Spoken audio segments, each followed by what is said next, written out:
On today's Ask Zach, I'm going to teach you how to play one of my favorite Telecaster solos of all time. Ricky Skaggs' wonderful, blazing Tele solo on I'm Tired.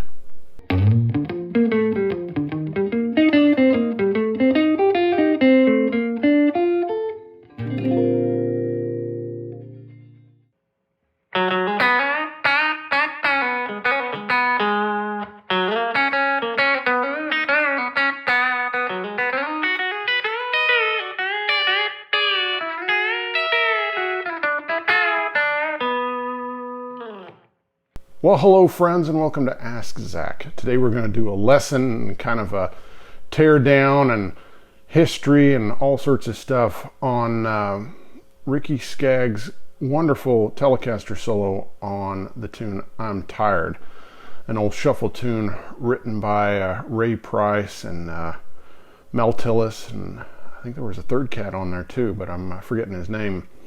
But yeah, we're gonna look at the solo. I'm gonna show you how to play it, and it's got a lot of wonderful things to steal. Just a lot of little concepts, and of course he did it with a B bender, but you know, over half the solo doesn't have a bender on it. So there's really cool climb up things and things to work on, and also just concepts as far as playing melodically. Yeah, so I'm gonna show you how to play it, then talk a little bit about the about the album that it came off of and the significance of it to me and to music in general.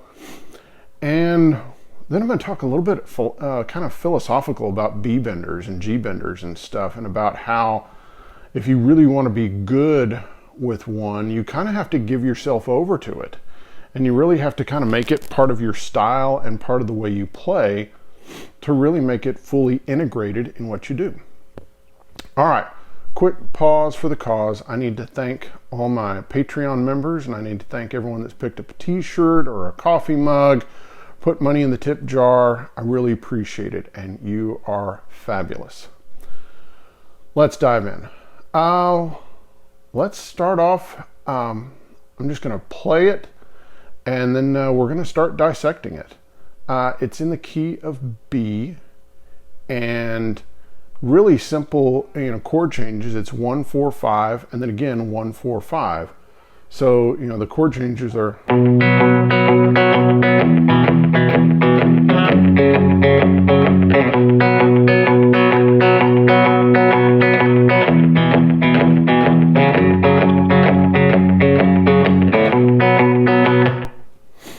And then it goes something like this.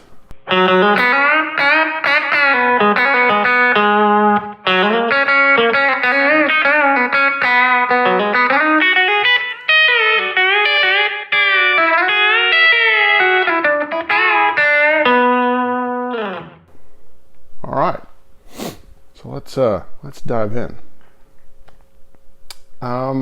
Again, key of B, and we're going to start off on the 4th fret on the D string, and you get kind of a double hit. Not that one. So you have. So that's a double hit on the D string on the 4th fret. And then you hammer on with your 3rd finger on the 6th fret on the D string. And then you're going to use your 1st finger on the 4th fret on the G string. And I like to pop that, with my finger instead of using the pick. This is a pick and fingers kind of thing. So you really get that, because when you pop those unwound strings, you really get, that's really part of the sound. And something that Ricky has used, and Brent Mason and James Burton, and it's part of the Telecaster vernacular, is to do pick and fingers and to play, usually the first part of a phrase with the pick, and then to pop the other strings. So again, opening. Then you use your 3rd finger on the 4th.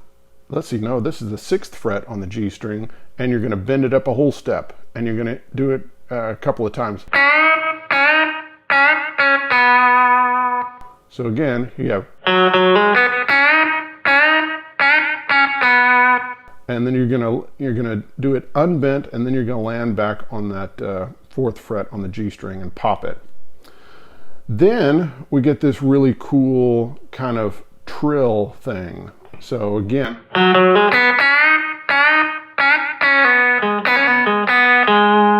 so you have this, which is your third finger playing on the sixth fret on the D string, and then your home bass is your first finger on the fourth fret on the G string, and then you're kind of hammering on, pulling off on the sixth fret on the G string, and you're hitting this sixth fret on the D string. Okay, and that covers the 1 and the 4. So you have, so that's over the 1 chord. Then that's over the E chord or the 4 chord. Now we're going to go into the part over the 5 chord. We're going to start on the 4th fret on the D string with our first finger. Then we're going to take our third finger and we're going to start on the 6th fret on the D string, and we're going to slide up to the 8th fret on the D string. And then we're going to bounce off of that 6th fret on the G string. Then we're going to home bass back here where this first finger is on the G string on the 4th fret, and we're going to hit it, and then we're going to bend on the 6th fret on the G string, and we're going to bend, and then you're hitting the 4th fret on the B string, and then bending that again and releasing. All right, so that you've got 1, 4, and 5. This is the first half of the solo.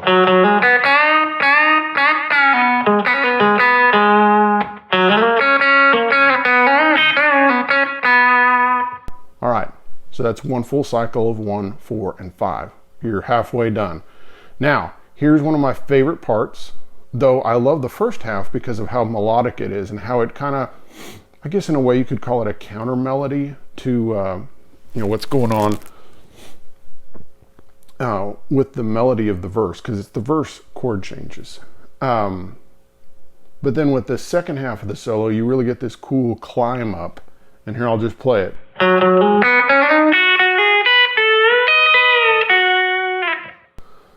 So this starts again on the 4th fret on the D string with the first finger.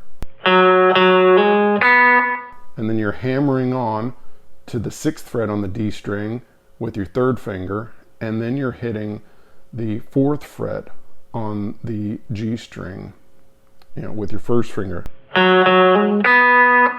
Then you're going to take your third finger on the 4th fret, no, the 6th fret, and you're going to slide it up to the 8th fret. So you're going to slide it up to the 8th fret, and then you're going to hit that 7th fret on the B string, and then you're going to hammer on, you're going to hit this and then hammer on to the 9th fret on the B string, and then you're going to hit the 7th fret on the high E string. Okay, then here starts the B bender stuff, but I'll also show you can also do this without a bender. So I have my pinky on the high E string on the 11th fret, and I have my third finger on the 10th fret on the B string, and I'm hitting the B string first with the pick, and then I'm hitting the high E string with my second finger of my right hand. And then I'm going back from the B string to the high E string to the B string, and then this 7th fret on the B string. So.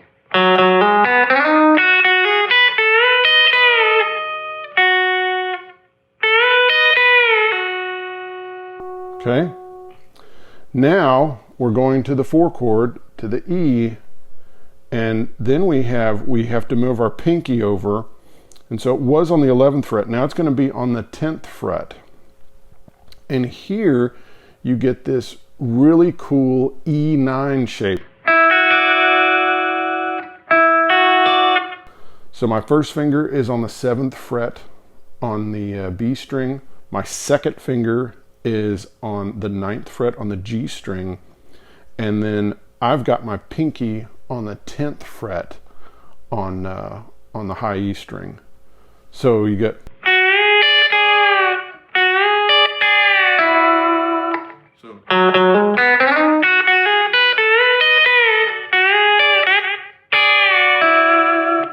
And there's this kind of, you know,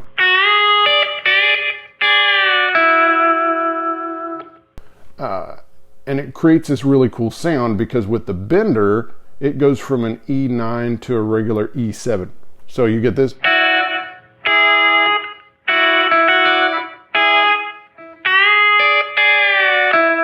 And you're gonna hit the B string first, then the E, and then you can kind of hit them both at the same time, but then you just want to land, you know, on that 9th fret on the G string.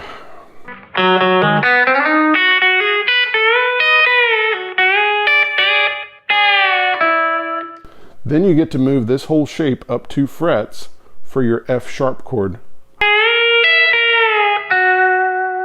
And you hit the B string, then the high E string, and then hit that 11th fret G string.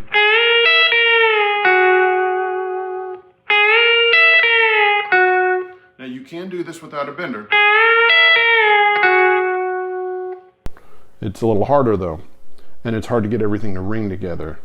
And then we finish the solo by hitting on the 9th fret on the G string. So it's 9th fret, 7th fret with the first finger, back to the 9th fret. Then you do a double string bend of at the 9th fret, covering both the B and G strings, and I would do it with just my 3rd finger. Then you land on the 7th fret on the G string and give it a little shake, and then your final landing of your acrobatic move is to play the 9th fret on the G string, which is of course your B note. All right, great solo. I love it, and it really impacted me a lot, partially because of its melodic nature, which I think is really a strength of it. I love a solo that's melodic. I like a solo that's hummable. I mean, a bunch of crazy notes is impressive, but a solo that you can hum, and you know, one that's on like a country shuffle tune, I think that blows me away. And this is, I think, one of the best ones. And it never goes to a point, you know, where you have to go blah, blah, blah, blah, blah, as far as trying to hum it or something. So I think that makes it a great one. And I just loved Ricky Skaggs' electric guitar work. I think it was just, you know, really phenomenal. And on, you know, this song, and there were a couple others where he really did some really, really great stuff. So I've stolen a lot from this, and I use a lot of these, you know, the climb up thing, you know, you can do it, you can start lower. You know, I use that all the time. And you can use that in all sorts of different ways. And then this bender shape is just really nice.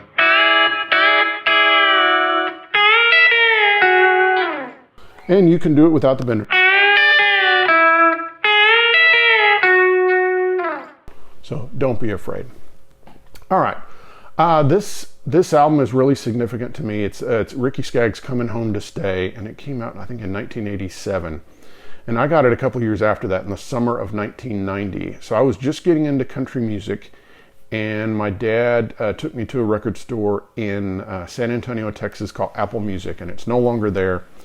But I picked out a couple records, and I was going to use my own money. At the last minute, my dad said, "Hey, I want to buy these records for you." So I got Emmylou Harris's Luxury Liner album on vinyl. I got Ricky Skaggs' Coming Home to Stay on cassette, and I got Mark O'Connor and the New Nashville Cats on cassette. And so between those, I mean, I got a hefty load of Albert Lee, Ricky Skaggs, Vince Gill, Steve Wariner. I mean, all these cats were on these albums, and these albums really changed my life, and really kind of led me toward country music and wanting a Telecaster. I mean, that's the weekend that I decided I had to have a Tele. So these are important.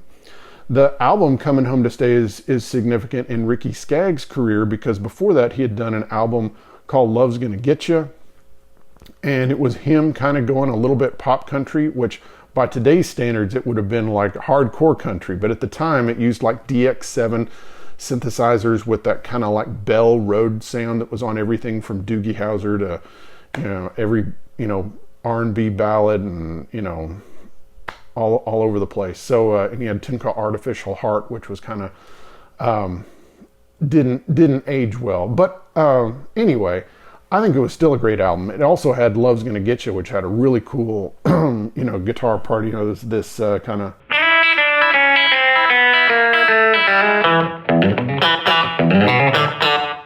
which, who doesn't like that? There was also Walking in Jerusalem on Love's Gonna Get You.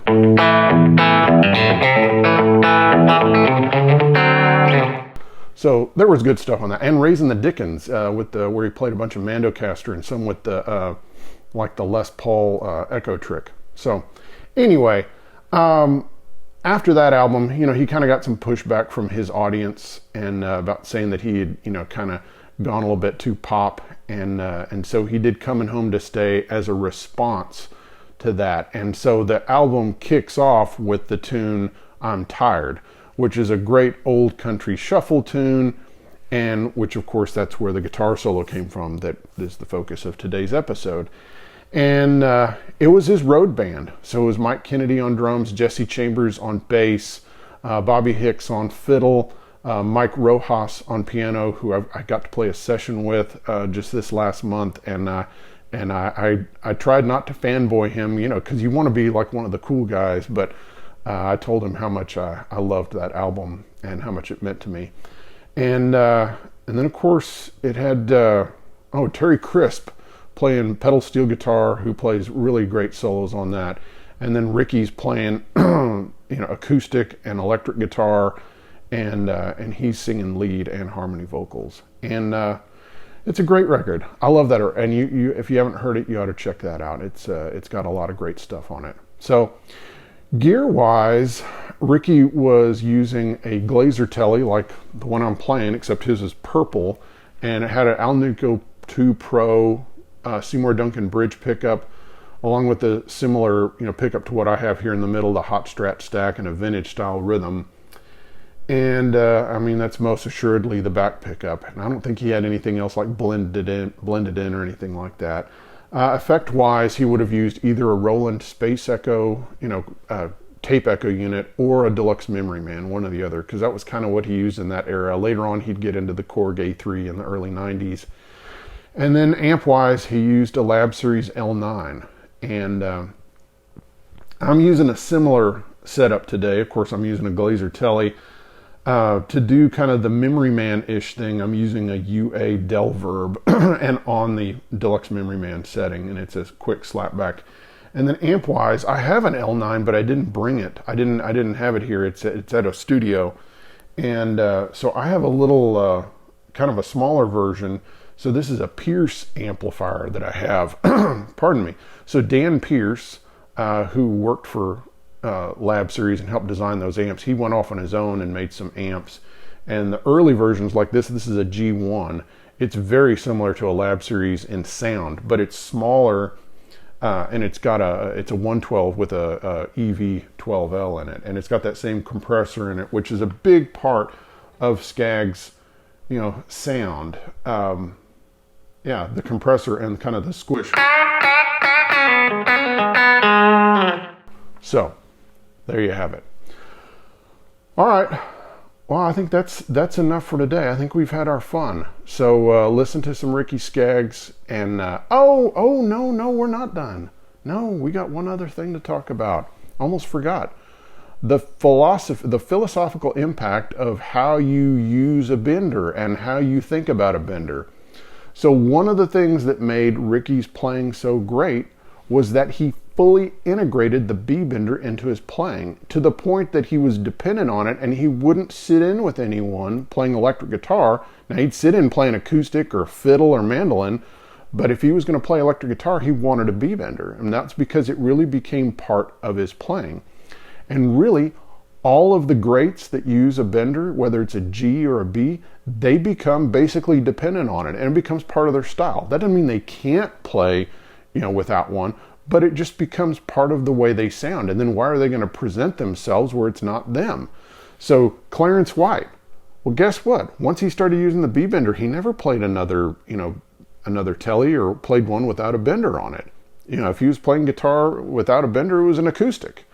Jimmy Olander. I mean, there are examples of him, playing guitar like What a Beautiful Mess and some other things where he does kind of the Gretsch thing. But otherwise, he always does the double bender thing. And that it's fully kind of, part of who he is. Even Brad Paisley. I mean, when he plays a Telecaster, it has a G bender on it. And sometimes he'll play a Strat or something like that on a ballad. But, most of the time he's playing a Tele with a G bender, and it's fully kind of into his style. So that's one of the things you have to decide, like if you're going to be a bender player or not. And because to really be good at it, you have to really make it part of your style. And it's hard kind of to, I think the only player that I've seen that really did a good job of being a good stylist without it and a good stylist with it, I feel, was Albert Lee. And he would fully give himself over to the B-bender when he would use it on like Sweet Little Lisa or all sorts of other things. But then, of course, when he would play songs that used the bender on it, he didn't have it. It would sound different. It wouldn't sound the same. And it's funny.